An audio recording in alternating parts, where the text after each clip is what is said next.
नमस्कार, मैं हूं सचिन चौहान। स्वागत है आपका हमारे खास कार्यक्रम जनता सरकार में, जिसमें हम बात करेंगे सत्ता के सिंहासन से लेकर जनता के सरोकार तक। साथ ही हम आपको बताएंगे प्रदेश सरकार की उस योजना के बारे में जिसका संबंध हरियाणा की जनता से है। जो योजनाएं प्रदेश के विकास को नई गति प्रदान करेंगी और हरियाणा की जनता का चहुमुखी विकास भी करेगी, ताकि प्रदेश की जनता तरक्की की राह पर आगे बढ़े और हरियाणा प्रदेश निरंतर उन्नति की नई ऊंचाइयों को छूता व प्रगतिशील रहे। तो अगले 30 मिनट तक बने रहिए हमारे साथ और देखते रहिए जनता सरकार।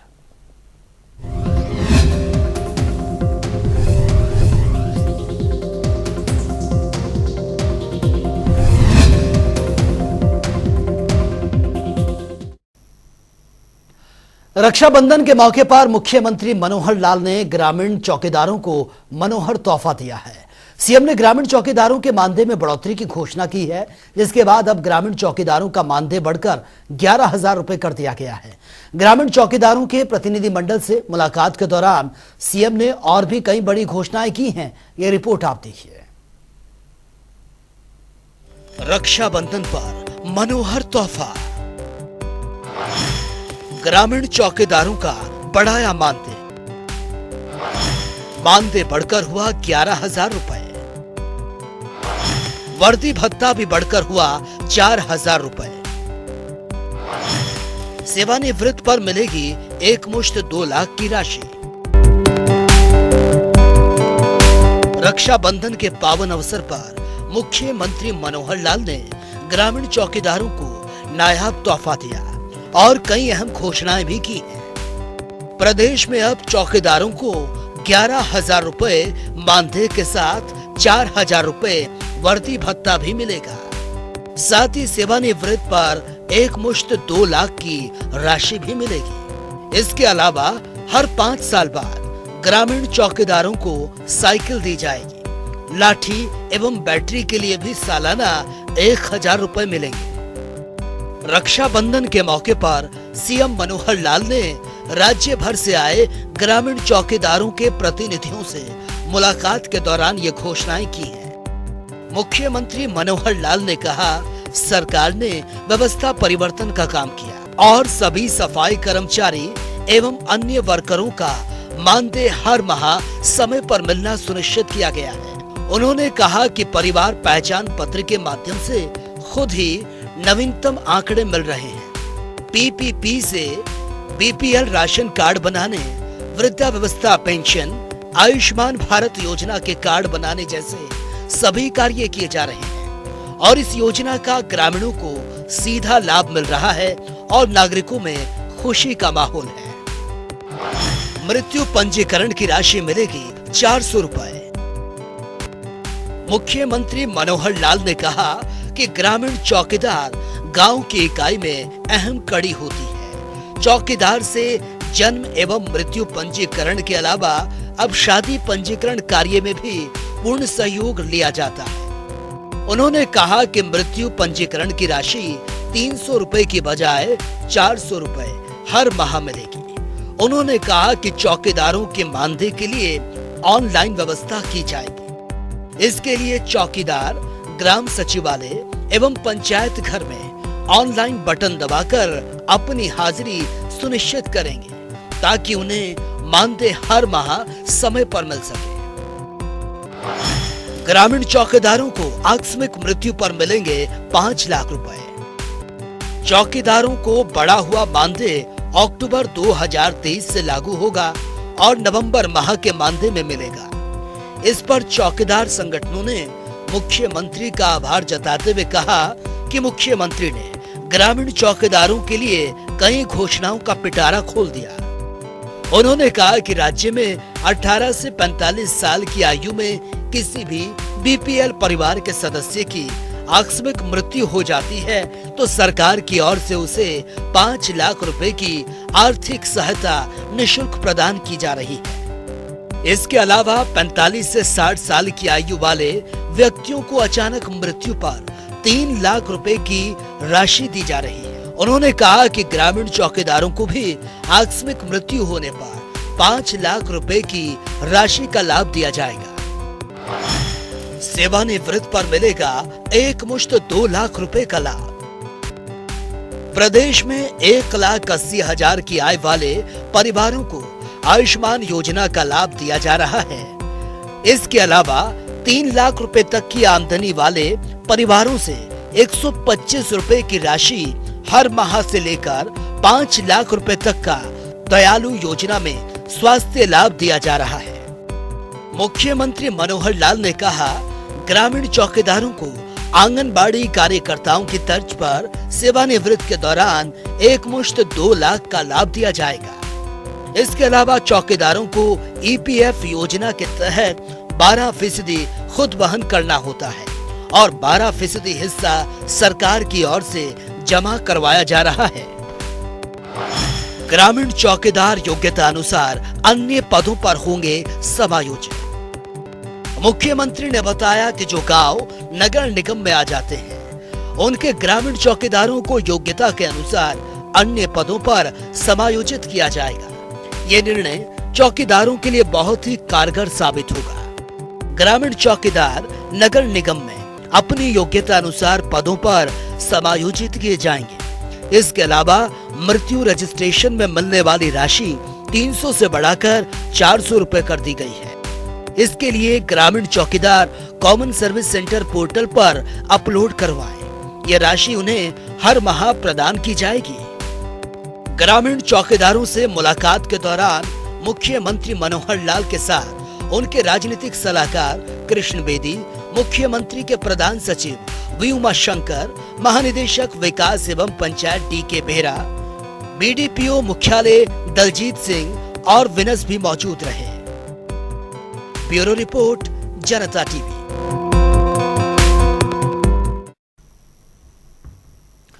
मुख्यमंत्री मनोहर लाल ने प्रदेशवासियों को रक्षाबंधन पर्व की शुभकामनाएं दी हैं। उन्होंने ट्वीट के जरिए रक्षाबंधन पर्व पर प्रदेश की जनता को अपना संदेश दिया है। मुख्यमंत्री मनोहर लाल ने उन्होंने ट्वीट करके ये लिखा कि आपसी स्नेह और कर्तव्य बोध के पावन पर्व रक्षाबंधन की आप सभी को हार्दिक शुभकामनाएं। आगे मुख्यमंत्री ने ट्वीट किया, स्वयं सहायता समूह के माध्यम से हमारी माताओं बहनों के द्वारा ढेरों देसी उत्पाद तैयार किए जा रहे हैं। इन पर्वों पर ऐसे उत्पादों को उपयोग को बढ़ावा देते हुए प्रधानमंत्री नरेंद्र मोदी जी के वोकल फॉर लोकल अभियान को आप सभी सफल बनाएं। आइए इस रक्षाबंधन पर मातृशक्ति को आत्मनिर्भरता का ये उपहार देने का संकल्प लें। एक बेहतरीन सरकार और उम्दा शासन व्यवस्था का यह परिचय यही है कि उस प्रदेश में विभिन्न सुविधाओं और सेवाओं का लाभ सबसे निचले स्तर पर गरीब और जरूरतमंदों तक पहुंच सके। हरियाणा की मनोहर सरकार लगातार यह प्रयास भी कर रही है कि प्रदेशवासियों को हर एक योजना का लाभ मिल सके और इसी कड़ी में मनोहर सरकार की ओर से परिवार पहचान पत्र योजना की शुरुआत भी की गई है। इस योजना के जरिए लाभार्थियों का चयन सामाजिक, आर्थिक और जाति जनगणना के आधार पर किया जाता है। पात्र नागरिकों को विभिन्न सरकारी सेवाओं और योजनाओं का लाभ परिवार पहचान पत्र के जरिए मिल भी रहा है। ये रिपोर्ट आप देखिए। एक कुशल सरकार और एक बेहतरीन शासन व्यवस्था की पहचान ये होती है कि उसे समस्त नागरिकों के लिए उपलब्ध विभिन्न सेवाओं और योजनाओं का लाभ उन तक पहुंच सके। इसे सुनिश्चित करने का कार्य एक कुशल नेतृत्व वाली सरकार ही करती है। यहाँ ये भी सुनिश्चित किया जाना जरूरी है कि पात्र नागरिकों तक प्रदान की जाने वाली तमाम सेवाएं और सुविधाएं उन तक समय पर ही पहुंच सके। हरियाणा सरकार ने पिछले 8 वर्षों में इस दृष्टि से एक सुशासित व्यवस्था को विकसित किया है। प्रदेश के नागरिकों को सरकार की ओर से चलाई जा रही तमाम योजनाओं का लाभ देने के लिए हरियाणा सरकार ने सुशासन की दिशा में कई बड़े कदम उठाए हैं। सरकार ने इसके लिए परिवार पहचान पत्र योजना शुरू की है, जिसके जरिए आज लाभ पात्र नागरिकों तक पहुंचना शुरू हो गया है। परिवार पहचान पत्र हरियाणा में रहने वाले लोगों के लिए सुनिश्चित करता है कि सभी लाभार्थियों को केंद्र और राज्य सरकार की सेवाओं और योजनाओं का लाभ मिलता रहे। मेरा परिवार मेरी पहचान के तहत लाभार्थियों का चयन सामाजिक, आर्थिक और जाति जनगणना के आधार पर पात्र किया जाता है। नागरिकों को विभिन्न सरकारी सेवाओं और योजनाओं के लाभ मिल सके, इस योजना के तहत राज्य के लाखों परिवार लाभान्वित हुए। हरियाणा की मनोहर सरकार परिवार के विशेष पहचान पत्र में उपलब्ध आंकड़ों के अनुसार ही परिवार के पात्रता की पता लगाएगी और फिर परिवार को सभी सेवाओं और योजनाओं का लाभ प्रदान करेगी। हरियाणा परिवार पहचान पत्र के तहत लाभार्थियों का पूरा ब्यौरा दर्ज होगा। इस योजना के तहत हरियाणा के प्रत्येक परिवार के लिए 14 अंकों का विशिष्ट पहचान पत्र तैयार कर प्रत्येक परिवार को प्रदान किया जाता है। ये 14 अंकों के पहचान पत्र एकल और संयुक्त दोनों तरह के परिवारों के लिए तैयार किए जाते हैं। हरियाणा परिवार पत्र के जरिए प्रदेश में सभी परिवारों को एक प्रमाणिक, सत्यापित और विश्वसनीय डाटाबेस तैयार किया जाता है। ये कार्य पूरा हो जाने के बाद नागरिक केंद्रित सेवाओं का पूर्ण रूप से वितरण किया जा सकेगा। साथ ही एक व्यवस्थित प्रणाली होने से सेवाओं और विभिन्न कल्याणकारी योजनाओं के दायरे में सभी पात्र लोगों को लाभ पहुंचाना हरियाणा के मनोहर सरकार का दायित्व है कि सभी योजनाओं का लाभ मिल सके। हरियाणा की मनोहर सरकार ने इस दिशा में बेहद सराहनीय कदम उठाए हैं। समाज के पिछड़े और आर्थिक रूप से कमजोर वर्गों को लेकर सरकार बेहद संजीदा दिखाई दे रही है। ऐसे लोगों के लिए योजनाएं और उन योजनाओं के फायदे पात्र लोगों तक पहुंचाने के लिए भी सार्थक कदम उठाए गए हैं।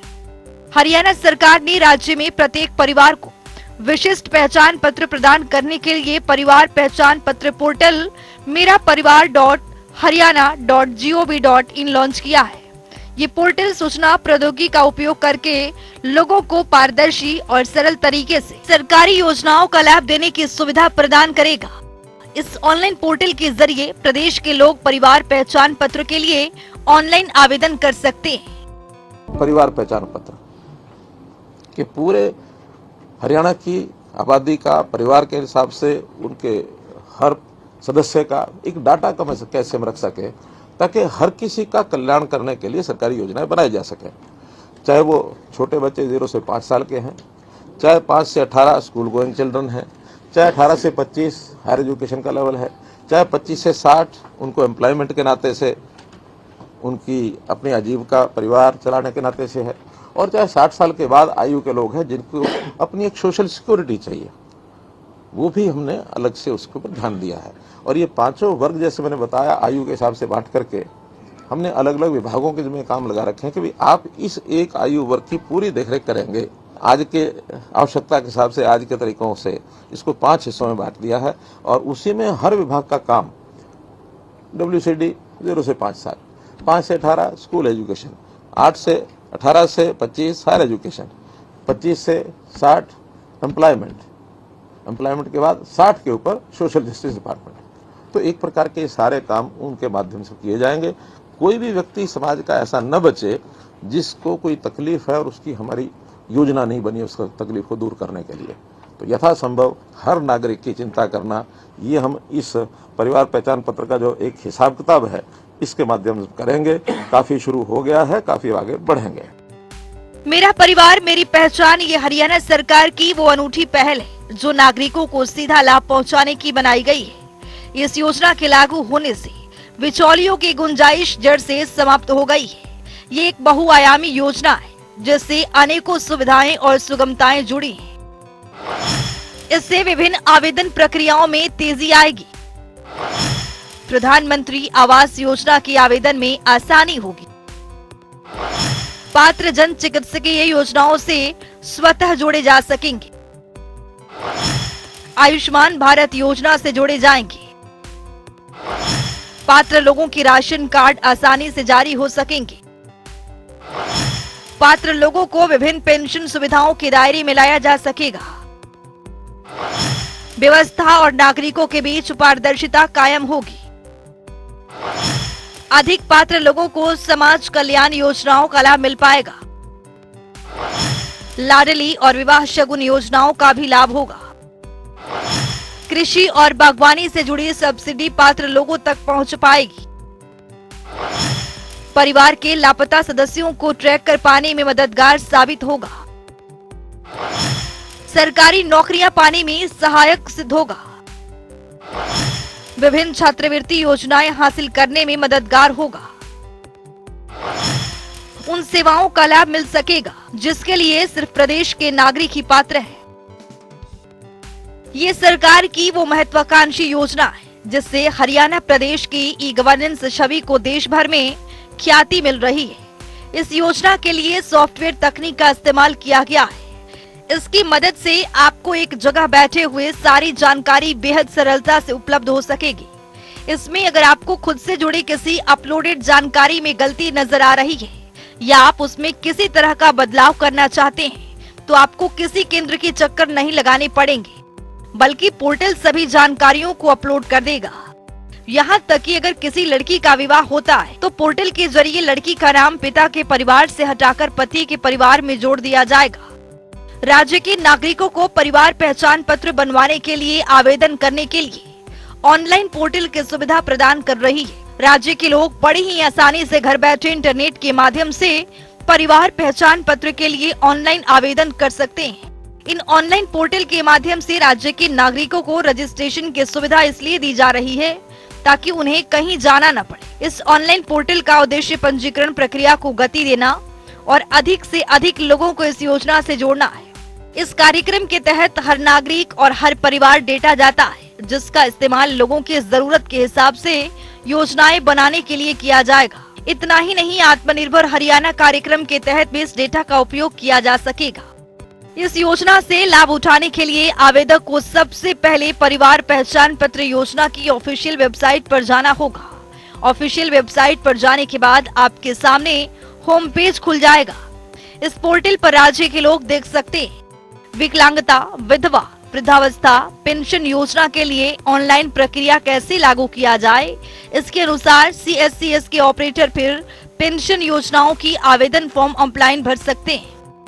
परिवार पहचान पत्र परिवर्तन का एक बड़ा माध्यम साबित हो रहा है, क्योंकि ये न केवल सरकार जनता के बीच की दूरी को खत्म करेगा, बल्कि सूचना प्रौद्योगिकी के विकास के जरिए ये लोगों को विभिन्न सरकारी योजनाओं का प्रभावी और कुशल वितरण भी शुरू करेगा। हरियाणा सरकार लगातार प्रदेश के हित में कई योजनाएं चला रही है ताकि जनता को हर एक योजनाओं का लाभ मिल सके। स्पेशल डेस्क जनता टीवी।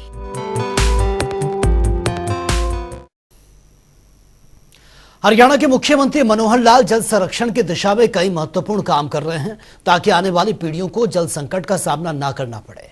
इन सबको ध्यान में रखते हुए मुख्यमंत्री मनोहर लाल ने पानी का सही उपयोग करने के लिए प्रदेश के नागरिकों से आह्वान किया है, तो वहीं पानी के संग्रह के साथ साथ उसके प्रबंधन के लिए भी काम करने की अपील भी की है। पानी ये हमारे लिए अमृत है। पानी हमारा, जल ही जीवन है, जैसा कहते हैं हमारा जीवन है। पानी के बिना कुछ नहीं है। शायद कुछ समय तक अन्न के बिना व्यक्ति रह सकता है, लेकिन जल के बिना नहीं रह सकता। जल उसका एक प्रवाह है, उसका एक साइकिल है, प्रकृति का साइकिल है। उसमें जल की हमको प्राप्ति होती है। प्राप्ति के साधन मुख्य रूप से वर्षा है। वर्षा भी एक हमारे क्षेत्र में वर्षा होती है और एक वर्षा मानो हमसे दूर पहाड़ों में होती है, तो पहाड़ों का जो एक पानी का प्रवाह है उसका हिस्सा हमको मिलता है। मोटे रूप से ये दो मात्राएं जो पानी को हमको मिलती हैं।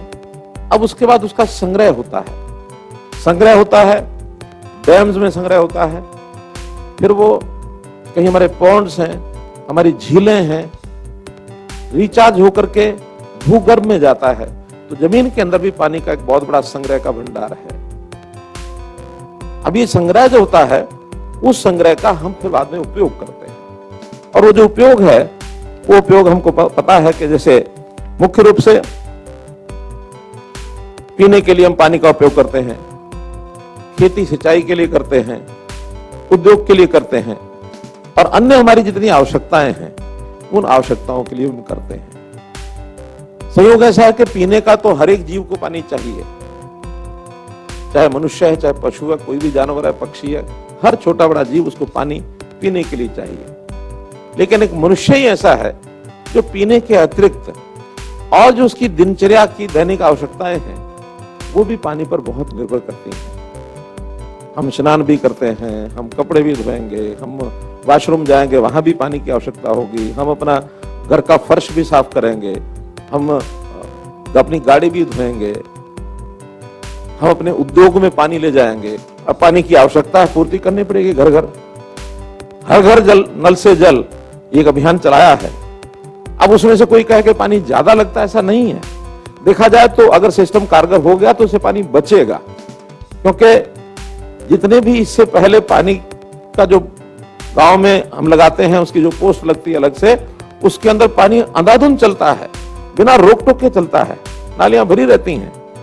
गांव के अंदर तो पानी को चलाने के लिए नीचे भी खींचो या अपने वाटर वर्क से लाओ, जितना पानी है बहा दो, शाम को खाली करो, फिर भरो उसको। लेकिन उसका उपयोग करने के लिए अगर हमने हर घर नल से जल अगर ये किया है, तो पानी का उपयोग जितना उतना ही वो करेगा परिवार का आदमी। तो ऐसा इसका उपयोग भी हमको चेक करना पड़ेगा। पानी का उपयोग करने के लिए अगर भूमि ठीक नहीं है तो भी हमको कठिनाई होगी। कई जगह वाटर लॉगिंग हो गया है। अब वाटर लॉगिंग, जो पानी वास्तव में ऊपर है, ऐसा नहीं कि नीचे चोए का पानी सब जगह से आ गया, वो पानी रिचार्ज होकर नीचे नहीं जा रहा। वहां मिट्टी की, भूमि की जो लेयर्स हैं, उसमें कहीं गड़बड़ हुई है।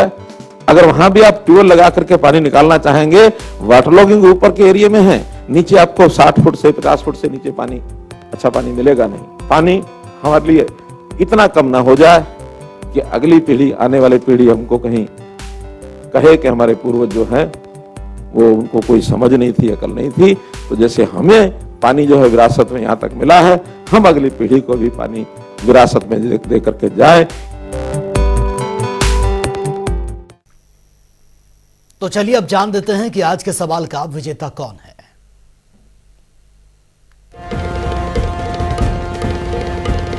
तो बात अब आज के विजेता की। जैसा कि आप जानते हैं, हर रोज एक नया सवाल पूछते हैं, सही जवाब देने वाले के नाम और तस्वीर अपने टेलीविजन स्क्रीन पर दिखाते हैं, साथ ही उसको उपहार भी देते हैं। तो चलिए अब जान लेते हैं कल का हमारा सवाल क्या था और कौन है इसका विजेता। कल का हमारा सवाल था, पशुधन बीमा योजना हरियाणा प्रदेश में कब लागू किया गया था। इसका सही जवाब है ए, 29 जुलाई 2016। ढेरों जवाब है, लेकिन आज के हमारे विजेता हैं नरेश जांगड़ा कैथल से। नरेश, आपको बहुत बहुत बधाई। तो फिर पूछेंगे आज का सवाल, देखते रहिए जनता टीवी।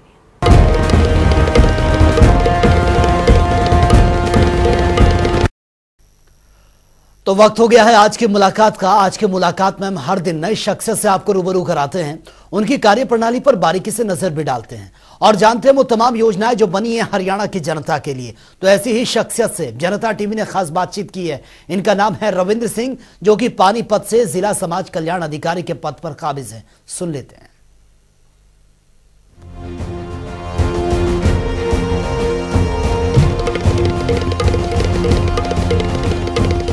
अवस्था समान भत्ता योजना, इसके तहत अगर कोई व्यक्ति 60 साल की उम्र पूरी कर लेते हैं तो उसका डाटा क्रेडिट विभाग द्वारा सत्यापित होकर प्रोएक्टिव योजना के तहत हमारे निदेशालय में आते हैं उसके नाम। उसके उपरांत जो उनकी सूचियाँ हैं वो हमारे जिला कार्यालय में प्राप्त होती हैं। तो उसके उपरांत हमारे जो कर्मचारी हैं वो डोर स्टेप पे जाके सभी जो संबंधित लाभार्थी हैं उनकी पेंशन जाके बना के आते हैं। अभी हमारे पास काफ़ी हज़ारों में सूची आई है सभी ब्लॉकों की, तो और शहर के क्षेत्रों के भी जो लाभार्थी हैं उनके भी कर्मचारी जो है फील्ड में जा रहे हैं और लोगों की पेंशन बना रहे हैं। आवेदन इसमें नहीं करना होता।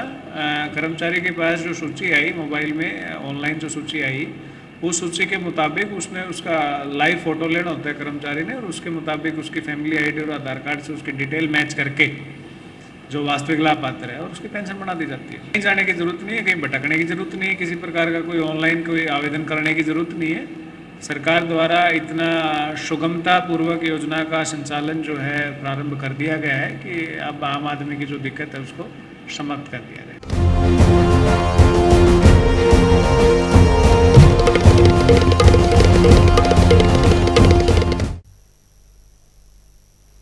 तो वक्त हो गया है आज के सवाल का। तो चलिए जान लेते हैं कि आज का सवाल क्या है।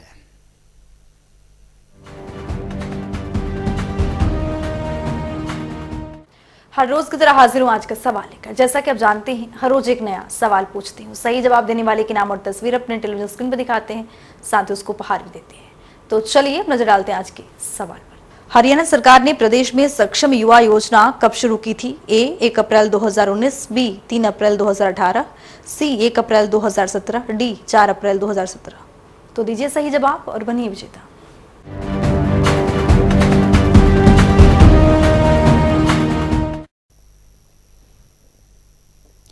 तो इस खास कार्यक्रम के जरिए हमारा मुख्य उद्देश्य हरियाणा सरकार के कल्याणकारी योजनाओं की जानकारी और उसका लाभ प्रदेश के हर नागरिक तक पहुंचाना है, क्योंकि जब प्रदेश का हर नागरिक समृद्ध और खुशहाल होगा तभी प्रदेश विकास के पथ पर आगे बढ़ेगा। हमारे खास कार्यक्रम जनता सरकार में आज के लिए फिलहाल इतना ही। नमस्कार।